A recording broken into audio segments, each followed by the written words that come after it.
Hi, good morning, guys. Thank you very much for having me and on behalf of PHKL, if you will, it's Pantai Kuala Lumpur Hospital for this chat. Thanks. Well, during the MCO, there were actually some foreign patients, right, stranded here in Malaysia. What was your role during this time? Well, okay. First of all, right, previously before the lockdown or the what you call that, the MCO, right, we receive a lot of patients coming in from like other countries, mainly like from countries like Indonesia, Myanmar, Vietnam, right. But then ever since the implementation of MCO, there were quite a bit of our Indonesian patients who were stranded over here, especially the ones who are actually doing their chemotherapy. Okay. So the thing is like what we were helping out there for them is like to things like to extend or renewal of the travel visa, because you see most foreigners or visitors, when they come in, right, they only have the 30 days limit. Okay, so the thing is like doing chemotherapy, right, because our hospital is equipped with the full facilities to actually treat cancer patients like radiotherapy and whatnot, right? So some of the some of the treatment will take more than 30 days. So we will help them to extend or renew their travel visa to perhaps the additional 30 days, or something. It could be more. It depends on the case basis. Some patients may need more than 60 days. So it depends. Yeah, so that is one of our service or assistance that we would give to the patients who are actually stranded over here. How about accommodations, like for family members who are here together with the patients? Do you arrange accommodations for them as well? Oh yes, that actually comes in. Actually, that comes in together with everything, because, of course, when the patient are here, okay, normally they come into the patient and then the accommodating party, could be the wife or the husband or even maybe their children, right? So yeah, we will help them to actually look for accommodations, like nearby accommodations, like especially services apartments, right? Namely, like we have one very nearby, it's called the Nomad Residence. So we work very closely with them. So yeah, we will do everything that we can to actually make them feel at home, our patients. So but during the MCO, was that possible? Oh yes, because the thing is like especially the patients that were stranded with their family, right? They were actually here before the MCO. So of course, before when the government actually implemented MCO, so they had to actually do the swab test, right? So to make sure that they are all clear. Then, but of course, I think almost 100% of them are actually clear. So yeah, no problem with that. Now, you and your team, you're part of essential services. You've put your lives at risk while ensuring your foreign patients, and you are not medical staff, although you work at the hospital, right? Tell us about some of the challenges that you and your team faced having to work during this MCO period. Well, I suppose mainly, right, one of the main challenges is like because when let alone the patients who are actually stranded here, right? Some of the patients who actually got here due to emergency cases, like because we receive quite a bit of medical evacuation cases whereby like patients need to be evacuated by air, from Indonesia. We got a lot of patients coming in from Netherlands as well. So the challenges are when they reach we need them to understand. We need to explain to them the SOPs and also the strict guidelines are implemented by government about, especially the 14 days quarantine. We understand that some of them, it's not like it's severe, but it's like if the patient can actually wait for a bit, right? Because this I'm talking about is before the rapid swab test. So they need to understand that they need to be quarantined at least 14 days before they go on with the procedure, right? So of course, some of them it's very hard for them to digest this, because 14 days and the patient is actually in pain and whatnot, right? But of course, with the help of our doctors and whatnot, right, they'll be able to actually explain to the patient or to ensure the patient that patient can actually, the patient can actually wait for 14 days. Okay. But of course, some cases, right, whereby it's like the patient may need, like almost instantaneous treatment. So we will tell them, say, okay, we need to hold them for the patient on the quarantine for at least 5 days or so. But that again is on a case-to-case basis.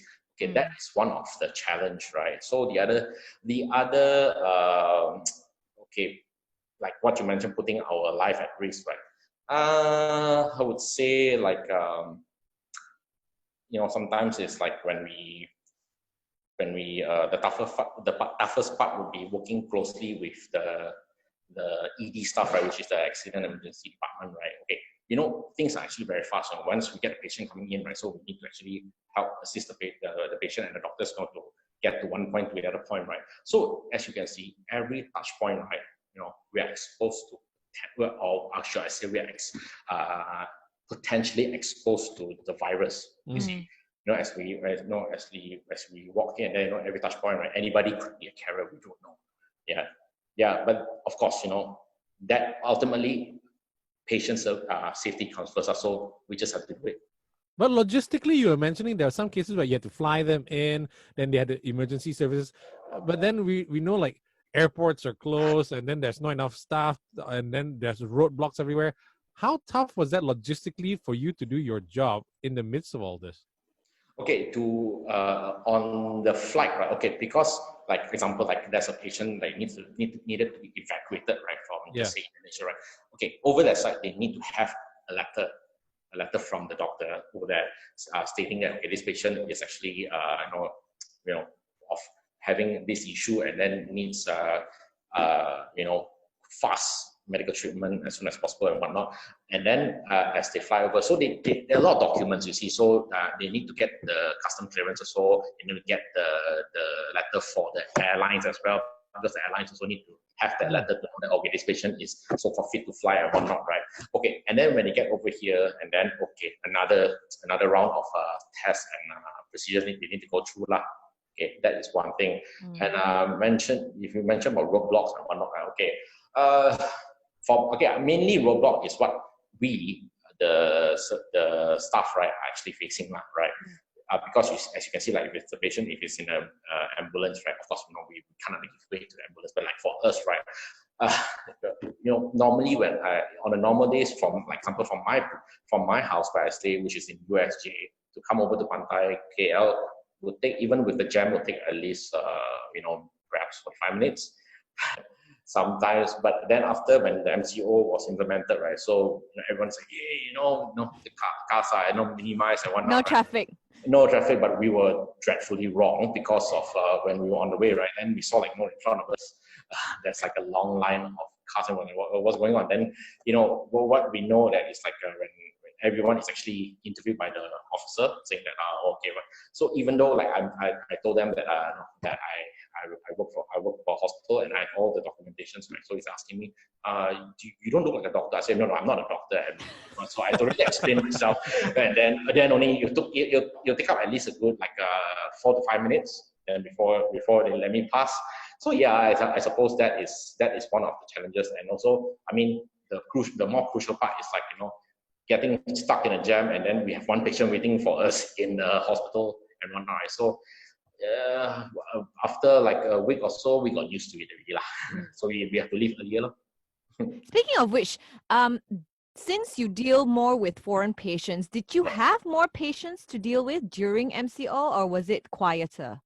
Okay, the international patients visit actually dropped, but it's not like it dropped drastically. We do receive patients, especially from the expatriates. So the ones that actually working here, been here for a few years, and then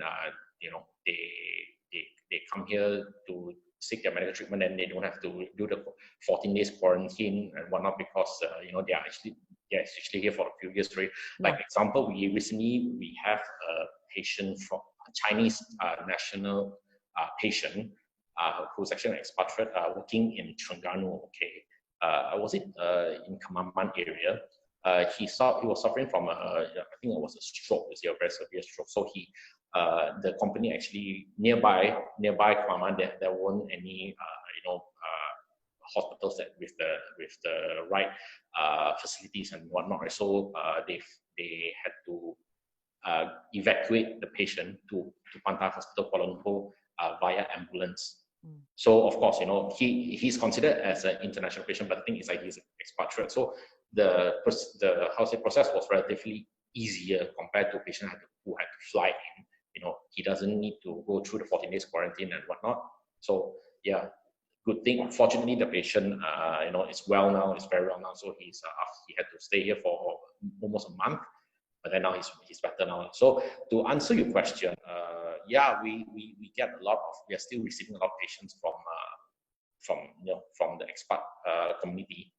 We are getting a lot of Americans and British too. Yeah. But internationally, I mean, like the ones who need to come in, I'm sure, because as a hospital, you're one of the most essential services, especially during this time. I'm sure it's not like they're not interested to come in. It's just that they'd rather not have to deal with the 14 days and whatnot. So True. they definitely, it's not like you lost any business, I suppose. They're just waiting for everything to clear to come back, is it? Yeah, that's right. Actually, because to actually differentiate, right? Okay, the expat patients are actually the ones who are actually staying here. So the other term is called the medical tourists, who actually fly in solely for the medical treatment, and then they fly back to their respective country. So the ones that they really want to fly in to seek treatment. But the thing is, like, first of all, now that Malaysia, we are not allowed to receive any international patient as yet until further notice. And even like in Indonesia, right? From my friends over in Indonesia, right? They can actually fly to Malaysia or out to overseas, but they need to have valid reasons. And the government there is extremely strict now, because certain parts of Indonesia is still a red zone for the COVID. So they need to go through a lot of process. So to the point, like they say, we'll just wait. We want to come, but we'll wait. Yeah. Yeah. So Leon, tell us about the SOPs that you have put in place to ensure not just your own safety and your team's safety, but also your patients' safety during this time. Of course. So the thing is, like most other medical treatment centers and whatnot, right? So we have the temperature checking of every patient upon entering the hospital, right? So if they are more than a certain, you know the drill. So if they are more than 36 or they reach 37 Celsius, right? So they need to be put aside and then questioned. If any case they need to be asked to actually go to the respective government hospital for further treatment. And then, of course, upon entry, they need to complete the declaration form. Okay. And then, of course, the mask is essential. Okay. And then once you get everything checked, right, you need to have your hands sanitized. Okay. And then every part, okay, that is mainly for the patient. But then when they come into our hospital, right, we want to ensure the patient and the safety of everyone, the patient and also the staff working there, right? Because all of our parts, right, all of our areas in the hospital are sanitized on an hourly basis. Everything from the hourly. wall. Yeah, hourly. Yeah, because the thing is like from the door to the handle to the knobs, everything. Even the meeting table now, as we speak, right? This meeting table, right? Our cleaners will come in and do a very thorough cleaning every hour. While you're doing this chat with us, they actually sanitizing right now. Perhaps when they come in, I just like introduce, hey, yeah, this is the person.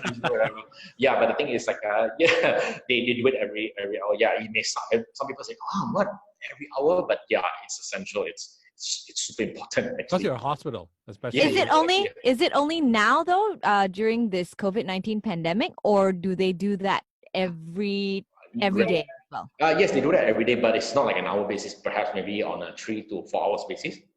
Yeah, because the thing is like we know that like meeting rooms or even the lift, right? People are using it constantly. So you need to ensure everything is actually clean. Okay, let alone COVID, the pandemic, right? Talk about regular bacteria is actually, people are carrying it everywhere. So even to the button in the lift, right? You need to everything sanitized. So if you talk about on the normal days, you will be able to see it, our housekeepers, right? they're putting a bottle and then they're just spraying everything, which it may look very, very like, wow, so many things going on, but actually it kind of ensures your safety. And lastly, of course, we advocate social distancing. Yeah, even when you can see the doctor and the patient talking, you can see that they have to stand far away, right? So, yeah. Are there like special areas? Because I've been to Pantai Hospital many times before, but like in areas where there are critical patients, are they like no-go zones for very, very specific people, only doctors and nurses, or because of COVID-19, are they more concerned about those patients who are critical now? You're talking about areas or yeah, in the hospital itself, yeah. Well, there are areas where they forbid public to enter even on a regular day, let alone on a pandemic times. You see, so like example, like certain parts, right, before you enter the operation theater, there's one room for the doctors to wear the scrubs and whatnot. Right? Okay, it's even I can't enter that area.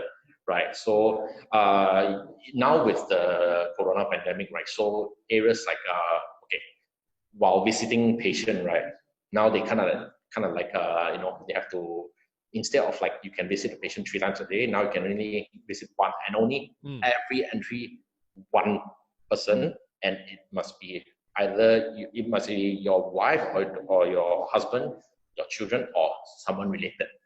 One only. So we have to do it, and then maybe they are allowed to stay for an hour or so. Then after that, you need to leave. Yeah, because we do not want the ward to be crowded. Especially, we have wards that are actually two-bedded. Two-bedded. Also, we have sharing rooms. So it'll be very inconvenient for the person next to the person that you're visiting. You see. So what if you are you have to do surgery? Can your spouse stay over with you in the hospital room at this point in time? Okay, as of just say if it's the surgery, then they have to be admitted into the ICU, right? No, they are not allowed to. It's very strict. So until maybe after this recovery, right? And after that, when they are moved to the normal ward, okay, yes. Oh, but like I said, only one. Only one. Okay. Yeah. Because one thing about Pantai Hospital, it's a very popular hospital, not just for people going there as patients and to visit patients and whatnot. Hang out. I know that area, people go there just to have lunch sometimes. So, right? It's so popular because you have really good food. So now you have to like literally stop people from actually going as well, right? Yes, of course. Because the thing is, like now that we are on a recovery stage, right? So we do get people coming in because we recently had. Have you heard? Do you know? I'm sure you know about Muhammad Chan. Yeah. We just got them with us for the past few months, right? And okay, I mean, it wasn't a very good time when he got in, and then the pandemic happened, right? So people, good thing is like there are still people ordering through Food Panda, Grab Food, and whatnot, right? Yeah. But then now that it's on the recovery stage, right, people can actually dine in. When you enter the cafeteria area where Muhammad Chan and the other outlets are, right, you may think that you're in a restaurant because everybody is starting to queue up and then sitting down to enjoy their dim sum and whatnot, right? So it's very refreshing to see, actually. So like what you see, right, like what you say, like what you mentioned just now, people won't come in just for just to seek treatment or whatnot. I would say some of them, they come in to hang out at our Starbucks.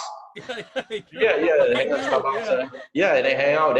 Then I met a mutual friend, right? So I was like, hey, what are you doing here? It's like, what's wrong? The first thing when you see a friend in hospital and you're working in hospital, the first thing you would ask is like, hey, what's wrong? You okay or not? That's what you ask, right? But then I say, no, I'm just here. Just here for a latte. Yeah, just here for a latte, and the one who's making the barista is actually my close friend. I say, wow, all right, awesome. But that's very separated from the actual critical medical side of things. Of course. Because the thing is like Pantai Kuala Lumpur is consisted of block A, B, C, and D, right? Yeah. So C and D are mainly the wards, right? And then A, the newer block, consists of all of our mainly our doctors' clinic, our specialist clinics, right? So that is all like from level 1 onwards. But then ground floor on the level A are mainly outlets. We even have Borders bookstore with us here. So like you can actually buy a book and then walk to Starbucks, which is like a few steps just in front of you, and then you sit down and just hang out and just read a book. You're always Hanging out at the hospital. They do, yeah. Yeah, Now, that sounds cool, right? Leon, I mean, as as staff of a hospital, but not a medical staff, Right. what are some of your biggest fears to work during this pandemic time? Well, personally, I'm afraid of cockroaches, but that's not really the case. To your question, I would say during the pandemic, as much as we want to help patients around, especially people coming in, we wouldn't think so much of the virus so much, whereby we know that because our hospital, we are actually a stronghold of oncology treatment for cancer patients, right? So it's you really want to help them, but then the thing is when the conscious hits you, right, that this is the corona era, right? So you can't help but to just have that feeling that anybody walk past you could be a potential carrier. Yeah, but then of course that fear, you need to disperse that fear, right? Because of course you're working in a hospital, so you need to stay positive. So I always tell my team that okay, don't worry. Each time everyone comes in the hospital, there's a thorough screening, temperature check and then sanitize and whatnot, right? So that's one thing. But of course, things, I'm sure this does not only happen in relate to Pantai Hospital Kuala Lumpur per se. Any hospital in Malaysia or around the world, right? Anybody, you can't help but have that existential fear in you. Anybody walk past you could be. But you work in a hospital, though, Leon. I mean, you're so used to having people. I mean, like there's viruses all over the place. That's a reason why people go to the hospital to seek treatment, right? But is your fear more elevated? No, actually, I suppose maybe elevated in terms of maybe on a 0.5%. I suppose maybe you tend to be more careful because the thing is some people on a regular day, right, when people come in, even though I got patients coming in from Indonesia who are actually friends, right? They came back for follow-ups, oncology patients, orthopedic patients, cardio patients, right?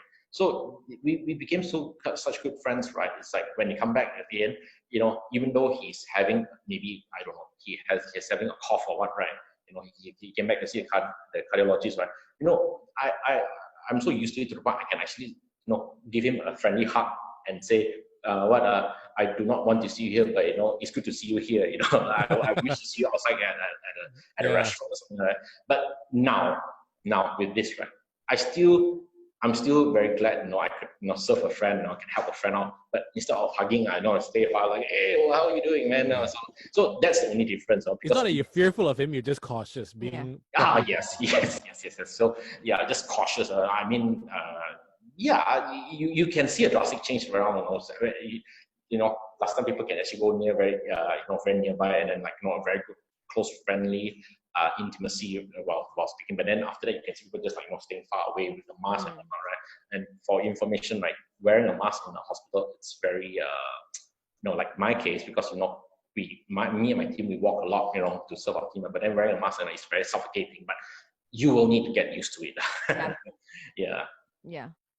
Now, there's been a lot of stigma of people working at the hospital at this time, like how nurses were shunned when they wore their nurse uniform in the LRT or public transport, and nobody wanted to stand close to her, for fear of contracting the virus.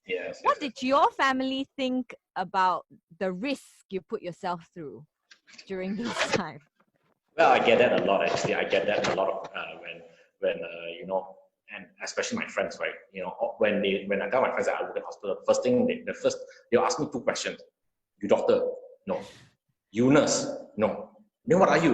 So their spectrum is just within that sphere of occupation. If you mention that you work in the hospital, but then I say that I work as marketing staff, then it's like, wow, really? Hey, then how?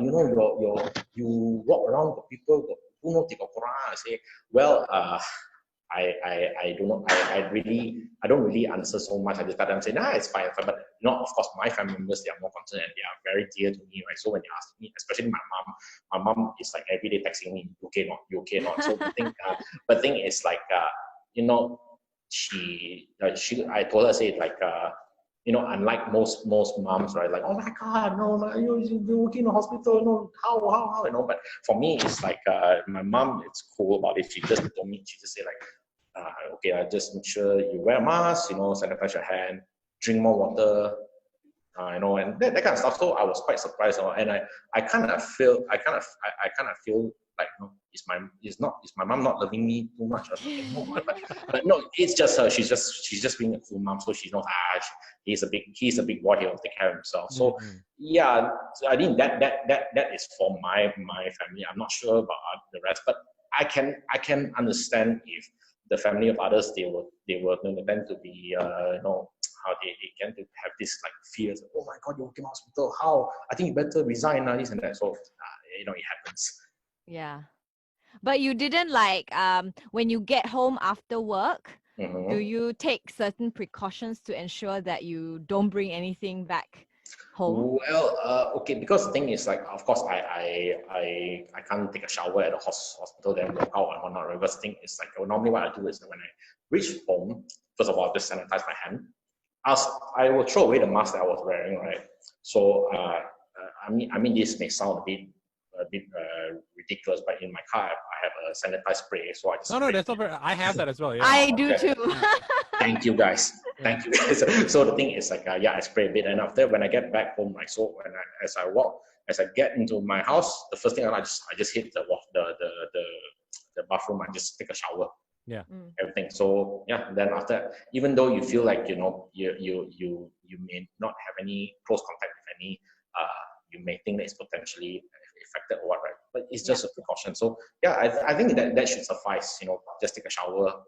Use proper soap. Yeah. Actually, it's funny that I actually had a chat with a doctor recently because I was a bit fearful because I was having this slight fever at one point. Turns out I was just heaty. But I asked her, "Are you concerned that you might actually pick up something because you work in a clinic?"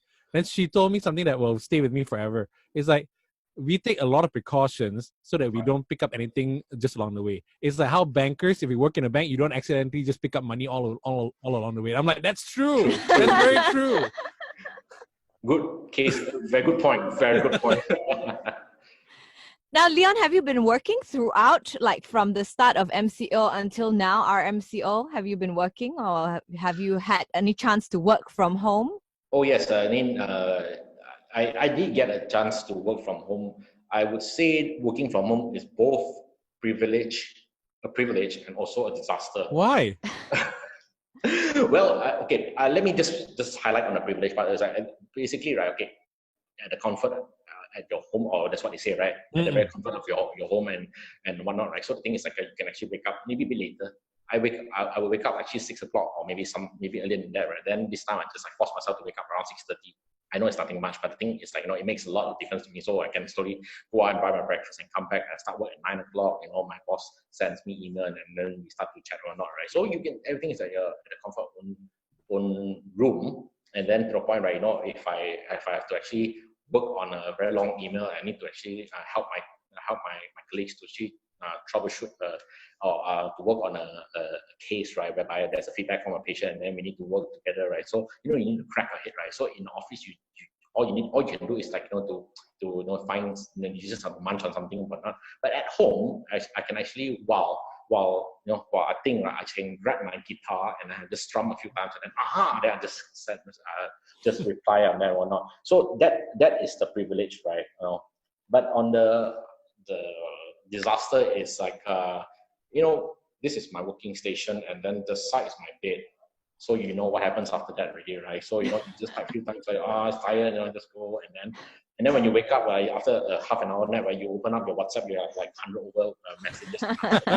So you need to really know how to balance things out. So back at the time when the MCO was started, right, we were actually asked to go on what do you call it, like this week we come to the office, the following week we stay at home, work from home, and then alternate.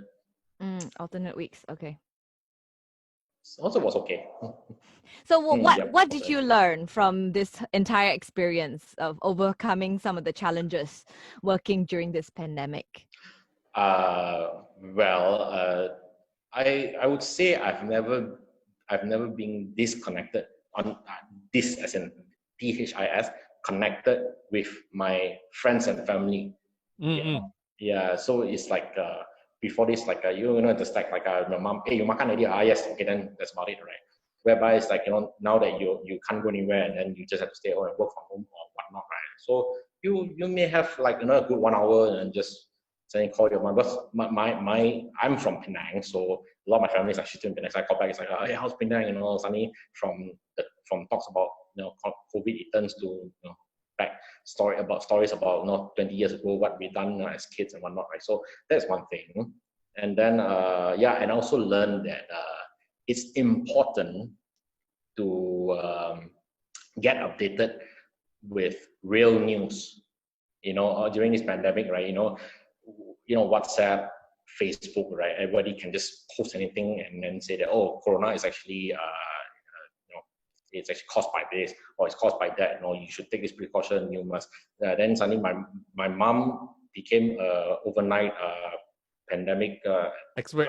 Expert. Yeah. So she's yeah. Or she became a doctor overnight, right? Yes. A physician, everything. You know. So she started to ask me to drink more water because she heard from somebody said that drinking warm water is good. And then she asked me to, you know, just she was so enthusiastic and as well as that she was concerned. So she asked me to do this, right? So I said, where did you learn this? Yeah, I think it's on Facebook. What? So I say, not exactly. You know, you don't. You just have to stay at home. Like, yeah, stay at home. Then you need to shower in cold water or something. I don't know, all sorts of things. So, like I say, you know, it's important to get yourself updated with reliable news from reliable source. Okay, so say no to fake news lah. I would say like that.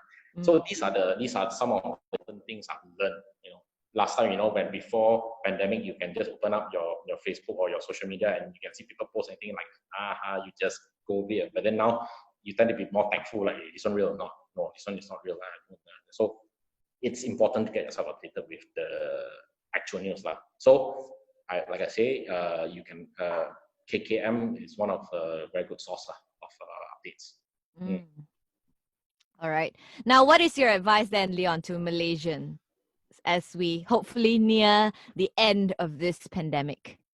It's good to know that we're coming to an end. Hopefully, it ends soon. I haven't gotten my hair cut for the longest time. I can see I've got very long hair.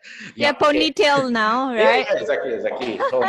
So but I may end up not cutting it all because I kind of like it, right? So I mean, although the cases are low, or, you know, now that we are reaching double digit, hopefully single digit soon. Okay. Even though I would say even one day, like even next week, KKM were to announce that, no, oh, we are 0 case, you know, today, right? I would suggest we shouldn't let our guards down as of now, lah. All right, because as long as the SOP and the what do you call it, KKM's regulations are still out there, I suppose we just be careful and just do what we should be doing until when there's an official announcement saying that, okay, we are clear now. You can actually go out and go take a swim in the beach or go and play basketball, wherever. Okay, and this must be from KKM, not some Facebook link or whatever. Okay, so that's one thing. And more importantly, right, coming from the healthcare industry, I would say I would advise, do not defer your treatment, you know, especially like with the constant or the fear that people are going like, oh, you're going to the hospital, scary lah, you know, better don't go lah. Oh, but then no, I'm having my cholesterol medications are running out. How? Yeah, can tahan, just don't eat so much of fried chicken. Just no, the kind of stuff. No, don't do that. The thing is, like, I can tell you guys that let alone Pantai Hospital Kuala Lumpur, I'm sure even in Kawan Hospital, or even in other private hospitals, right, we are safer than any other place. because like I mentioned to you earlier in the show that, you know, we sanitize basically every particle of the hospital like once every hour. So it's okay. It's actually very safe to come to hospital for treatment, because like I say, you come in, you do the test and whatnot, right? Because why I say that you do not defer the treatment, like you see, okay, the case in point I mentioned about the cholesterol pills, right? If you don't take it and you think by avoiding fried chicken you will tend to be better, right? Or you'll be taking some form of supplements, right? But you may never know, because you haven't seen a doctor. The doctor actually haven't actually examined you for the longest time, and you think that you're getting better, but then for all you know, your health is deteriorating. Yeah. So after when it deteriorates, right, then your condition will worsen. And then when you come back to see the doctor, I suppose it'll be too late, and then expenses will be more, and then more procedures will be needed. For all you know, instead of just taking pills, you need to go through maybe a bypass or something like that. That's even worse. So I would say we shouldn't be using this corona pandemic as an excuse to not visit the hospital. I'm not saying that come to the hospital. No, it's not that. I mean, you know, if you are scheduled, and especially if you are Malaysian, you know, you're staying near or in Klang Valley, right? There's nothing to fear of visiting the hospital, right? And also, of course, try not to go into crowded places, right? Now that we are in a recovery stage, right? It's good to know, but it's good to hear. But the thing is, like, you know, I miss the gym, right? I gained a bit of weight ever since these 3 months. Like, so I want to go to the gym, but then everybody says I no to the gym. So I mean, for the betterment of everyone, right? So just avoid all these crowded places first as of now, and try to avoid unnecessary traveling. Although it's even within Malaysia, right? I mean, now that we can actually do the interstate traveling, right? I suppose maybe don't go like one whole big bus like that. Maybe just go like a family of 4 or something like that. I don't know. Yeah, because the thing is, like, I'm saying this on behalf of the healthcare in Malaysia, not let alone Pantai Kuala Lumpur, right? Because safety is, of course, our main priority for our patients, put it this way.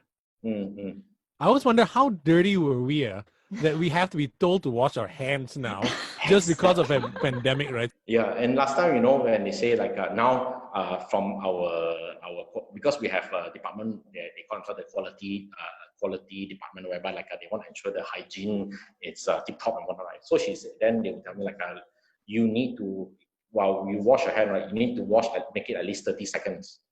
Oh, so, not 20. We were told 20 seconds. Okay, this coming from healthcare, 30 seconds. 30 seconds, right. So they say must do this and do that. Last time, you know, like just one and then yeah.